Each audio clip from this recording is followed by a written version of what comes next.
야고보서 강의 12번째 시간입니다. 말이 그 사람이다 라는 제목으로 말씀 증거합니다. 야고보서 강의 12번째 말이 그 사람이다. 야고보서는 그 어떤 성경보다 그 분량에 있어 말에 대해서 많은 말씀을 합니다. 왜냐하면 자랑, 멸시, 차별 등이 말에서 비롯되기 때문입니다. 그런데 그 말에 대해서 말하면서 먼저 선생에게 경계의 말씀을 합니다. 1절 보세요. 앞선 1절 읽어봅니다. 내 형제들아 너희는 선생된 우리가 더 큰 심판을 받을 줄 알고 선생이 많이 되지 마라 라고 말합니다. 선생이란 단어가 두 개 나오죠. 앞선 선생은 문자적 의미로 연장자 또는 더 위대한 그런 뜻을 갖고 있고요. 뒤에 선생의 원어는 디다스 칼로스 즉 교사, 가르치는 자를 말합니다. 그러니까 야고보 사도는 어른 또는 보통 사람보다 높은 지위에 있는 사람이 교사가 되려고 가르치는 사람이 되려고 애를 쓰지 말라라고 합니다.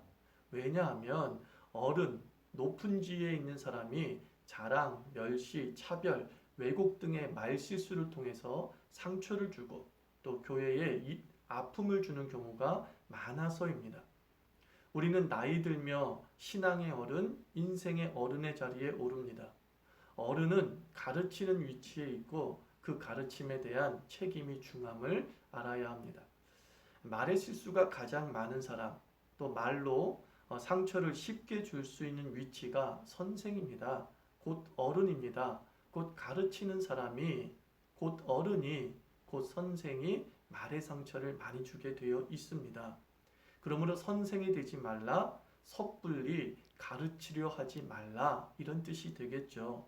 그러나 우리는 자의반, 타의반으로 선생의 자리에 섭니다. 부모가 되어 자녀에게 선생이 되어야 하고 교수가 되어 학생의 선생이 되어야 하고 선배가 되어 후배의 선생이 됩니다. 가르치고 조언하고 싶지 않은데 자녀가 묻습니다. 아빠, 나는 뭘 전공했으면 좋겠어. 가르치고 조언하고 싶지 않은데 교인이 묻습니다. 이럴 때 하나님의 뜻은 뭐예요? 라고 묻습니다. 이렇게 우리는 누구나 말로 가르치고 조언을 하게 되는 그런 입장이 됩니다. 선생이 되지 말라는 그 야고보 사도의 말뜻은 말로 하는 조언, 가르침은 어렵다. 책임이 막중함을 강조하고자 한 거예요. 아무도 가르치지 말라라고 하는 것이 아니라 그 어른이 되어서 조언 한마디와 또 훈계 한마디와 또 가르치려고 말하는 말 한마디 한마디에 중대한 책임이 따름을 기억해야 된다라는 의미입니다. 그래서 오늘 야고보서 1장 3장 1절에서 12절 말씀은 말에 대해서 세 가지를 알려주고 있습니다. 첫째로 말은 능력이 있습니다. 3절에서 6절 말씀이 그런 말씀입니다. 3절로 6절 말씀을 읽어봅니다. 우리가 말들의 입에 재갈 물리는 것은 우리에게 순종하게 하려고 그 온몸을 제어하는 것이라. 또 배를 보라. 그렇게 크고 광풍에 밀려가는 것들을 지극히 작은 키로서 사공의 뜻대로 운행하나니 이와 같이 혀도 작은 지체로 돼 큰 것을 자랑하도다. 보라, 얼마나 작은 물이 얼마나 많은 나무를 태우는가. 혀는 곧 불이요 불의의 세계라. 혀는 우리 주치층에서 온몸을 더럽히고 삶의 수레바퀴를 불사르나니 그 사르는 것이 지옥불에서 나느니라 라고 말씀합니다. 말은 말의 재갈과 같다는 거죠. 재갈로 말을 제어할 수 있듯이 말이 하찮은 말 하나가 인생을 좌지우지할 수 있다. 그런 말이죠.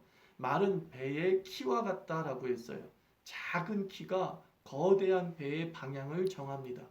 부모의 말 한마디에 자녀의 인격이 정해지고 비전의 성격이 바뀔 수 있습니다. 말은 불과 같아서 산불을 일으킵니다.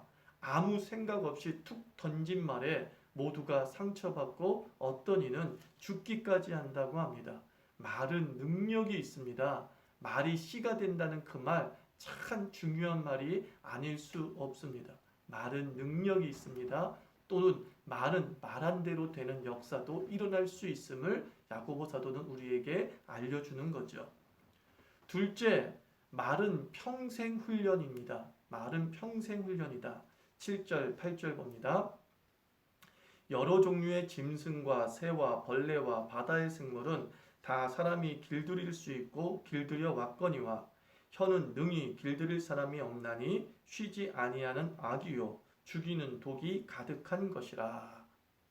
개나 말은 길게 잡아서 몇 년만 훈련해도 길들여져서 훌륭히 그 제 몫을 다한다고 하지 않습니까? 하지만 사람의 말은 평생을 살아도 제자리 걸음입니다. 어떤 이는 말본새가 더 후퇴하고 거칠어지기도 합니다. 배우면 교양미를 갖출 수 있죠. 하지만 지식이 거룩한 말, 지식이 사랑의 말을 피우지는 못합니다. 잠언은 일종의 리더십 성경입니다. 솔로몬 왕이 후계자인 자기 아들에게 남긴 훈육집이 잠언입니다. 잠언은 많은 부분에 대해 말에 대해 언급합니다. 어떤 말을 해야 되는가 궁금하면 우리가 잠언을 읽으면 말은 이렇게 해야 되는구나, 이런 말을 해야 되는구나, 이런 말투를 가져야 되는구나 라는 것을 배우게 됩니다. 아름답고 좋은 말을 해라, 때에 맞는 말을 하도록 가르쳤던 거죠. 그런데 르호보암, 솔로몬의 아들 르호보암이 왕에 올라 정사를 논할 때 말로 인심을 잃습니다. 아버지 솔로몬이 그렇게 말 조심하라 라고 가르쳤는데 정작 그가 왕이 되었을 때는 말로 실수합니다. 원로 지도자들이 그 백성의 노역을 좀 감해달라고 부탁을 하죠. 그때 르호보암의 말이 가관이잖아요. 나의 새끼손가락이 아버지의 허리보다 굵다. 내 부치는 너희의 멍에를 무겁게 하였으나 나는 더할지라. 내 부치는 채찍으로 너희를 징치하였으나 나는 전갈로 하리라. 말로 인심을 잃고 말로 원로들의 마음을 다 잃어버리고 말죠. 결국에는 나라가 둘로 쪼개지기에 이르게 됩니다. 말의 성격 그 셋째는 말은 그 사람입니다. 9절과 12절 말씀 봅니다. 이것으로 우리가 주 아버지를 찬송하고 또 이것으로 하나님의 형상대로 지으심을 받은 사람을 저주하나니 한 입에서 찬송과 저주가 나오는도다. 내 형제들아 이것이 마땅하지 아니하니라. 샘이 한 구멍으로 어찌 단물과 쓴물을 내겠느냐. 내 형제들아 어찌 무화과 나무가 감람 열매를 포도나무가 무화과를 맺겠느냐. 이와 같이 짠물이 단물을 내지 못하느니라. 포도나무가 무화과를 맺을 수 없듯이 좋은 입에서 나쁜 말이 나올 수 없다라고 말하는 거죠. 성도라고 한다면 그 입에서 저주보다는 찬송이 나오는 것이 당연하다. 곧 말은 그 사람을 보여준다. 이 말씀입니다. 그의 말을 보면 그 사람이 어떤 사람인지 그의 속이 어떤 존재인지를 가늠할 수 있다고 야고보 사도는 말씀하고 있습니다. 예수님도 바리새인과 서기관에게 이렇게 말씀하셨죠. 마태복음 12장 34절과 35절. 독사의 자식들아 너희는 악하니 어떻게 선한 말을 할 수 있느냐. 이는 마음에 가득한 것을 입으로 말한다. 선한 사람은 그 쌓은 선에서 선한 것을 내고 악한 사람은 그 쌓은 악에서 악한 것을 낸다 라고 말합니다. 바리새인과 서기관들이 속사람이 독사이기 때문에 그 말에서 독이 나온다 이 말을 하고 있어요. 누가복음 6장 43절에서 45절에서 예수님께서 또 동일한 말씀합니다. 못된 열매 맺는 좋은 나무가 없고 또 좋은 열매 맺는 못된 나무가 없다. 나무는 각각 그 열매로 안다. 가시나무에서 무화과를 찔레에서 포도를 따지 못한다. 선한 사람은 마음에 쌓은 선에서 선을 내고 악한 자는 그 쌓은 악에서 악을 낸다. 이는 마음에 가득한 것을 입으로 말하니다. 이렇게 말씀하고 있어요. 입에서 뭐가 나와요? 마음에 가득한 것. 그 마음은 뭐예요? 그 사람이잖아요. 그 사람이 마음이잖아요. 근데 그 사람에서 나오는 그 모든 말은 그 사람을 증명하고 있다라고 말합니다. 말은 언어적 요소와 비언어적 요소의 총합이잖아요. 나는 평생 말을 안 하고 살면 내 속내가 드러나지 않겠지라고 생각하는 사람도 있을 거예요. 그러나 상황에 따른 태도, 표정, 반응, 어투, 이것을 비언어적 요소라고 하죠. 이것은 말은 하지 않았지만 말과 같은 커뮤니케이션, 의사소통을 하는 도구가 됩니다. 그래서 우리는 그 비언어적 요소를 통해서도 우리 속을 드러나게 되는 겁니다. 말이라는 것은 이렇게 언어적 요소와 비언어적 요소를 합친 것을 말이라고 합니다. 그래서 참으로 그 말은 그 사람일 수밖에 없습니다. 우리의 존재의 성향이 말로 언어적 요소와 비언어적 요소로 드러나는 것은 우리가 피할 수가 없습니다. 그러면 어떻게 말의 인격자가 될 수 있을까요? 어떻게 정말 하나님의 사람임을 우리가 드러내는 그런 말들을 할 수 있을까요? 야고보 사도는 그 출발이 실수 인정이라고 말합니다. 뭐라고요? 실수 인정. 2절 보세요. 우리가 다 실수가 많으니 만일 말에 실수가 없는 자라면 곧 온전한 사람이라 능히 온몸도 굴레 씌우리라. 우리가 다 뭐가 많대요? 실수가 많다. 야고보 사도가 말에 실수가 많은 사람을 훈계하면서도 이야기합니다. 너희는 다 실수가 많으니 라고 말하지 않고 자기를 포함시켜요. 우리는 다 실수가 많으니, 우리가 다 실수가 많습니다. 우리의 연약함을 인정해야 됩니다. 내가 말의 실수를 통해서 다른 이에게 상처를 주는 사람임을 인정해야 된다는 거죠. 나는 타인에게 막말하거나 상처 주는 말 하지 않는 사람이라고. 그녀의 그런 완벽주의 그리고 의인인 양 행세하는 그 말투 때문에 열등감에 빠지거나 분노하거나 모욕감을 느꼈는지 모르는 것이 바로 그녀의 비극인 것이죠.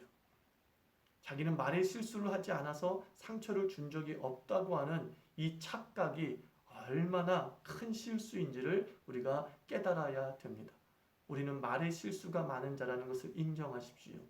내가 받은 상처보다 내가 말로 준 상처가 더 많다. 언어적, 비언어적 요소를 통해서 나는 많은 이에게 말에 실수를 한 사람이다 라고 하는 그 인정에서부터 우리는 말의 인격의 성장을 이루어 간다는 거죠. 교수와 목사가 저지르기 쉬운 실수가 아는 척이라고 하죠. 자존심 때문에 아는 척하는 거예요. 준비되지 않은 질문에 억지로 답을 맞추다 보면 진리에 어긋나기도 합니다. 그런데 그 자존심 때문에 수정하지 않습니다. 내가 틀렸다라고 말하지 않습니다. 그러다가 끝내는 종북으로 이단으로 달려가게 되는 거죠. 실수를 인정해야 됩니다. 말의 실수를 인정할 때 우리는 조심하게 되고 바꾸려고 노력하게 되는 겁니다. 내 자신이 말로써 상처를 준 적이 있음을 인정해야 두 번 다시 다른 이에게 똑같은 말로 상처를 주지 않게 되는 거죠. 그래서 상처받은 이에게 미안함이 들 때 우리는 두 번의 실수를 범하지 않습니다. 우리 모두 실수투성에 연약한 자입니다. 그럼에도 불구하고 주님께서 나의 죄를 위해서 십자가에서 죽으시고 단번에 우리의 죄와 허물을 용서하셨습니다. 예수를 나의 하나님으로 믿는 우리를 자녀 삼으시고 하늘의 유산을 물려주셨습니다. 하지만 땅에 한 발을 딛고 사는 우리는 여전히 연약한 것도 사실입니다. 하나님은 서로 형제, 자매, 가족으로 의지하고 보듬고 살라고 하십니다. 실수할 수 있는데 그 실수하는 관계에서 꼭 필요한 말 두 가지가 있습니다. 무엇이냐면 실수한 사람은 미안합니다. 이 말을 해야 돼요. 실수하고 나서 저 사람이 상처를 받았거나 했을 때 우리는 가끔 우깁니다. 뭐 그런 말 가지고 상처를 받아? 라고 하면서 자기의 말이 상처를 줄 만큼 그렇게 독한 말은 아니었다고 스스로 자위하지 않습니까? 그런데 누군가는 그 말에 상처를 받았습니다. 상처를 받은 게 분명하다면 우리에게 필요한 말은 그냥 미안합니다. 이 말만 하면 돼요. 미안합니다. 또 상처받은 사람은 어떻게 해야 됩니까? 괜찮아요. 이 말을 해야 됩니다. 미안합니다라는 그 사람의 손 내밈에 대해서 괜찮아요. 라고 하면서 풀어줘야 되는 것이죠. 말에 실수가 많은 우리가 모난 인생이고 연약한 존재이지만 미안합니다. 괜찮습니다. 라고는 이 말이 우리 삶의 입버릇이 된다고 한다면 우리의 속사람이 하나님의 사람임을 날마다 증명하는 삶을 살게 될 줄 믿습니다. 미안하다는 말이 나오는 사람은 그 속사람이 하나님의 사람입니다. 괜찮아요 라는 말이 나오는 사람은 그 속사람이 하나님의 사람입니다.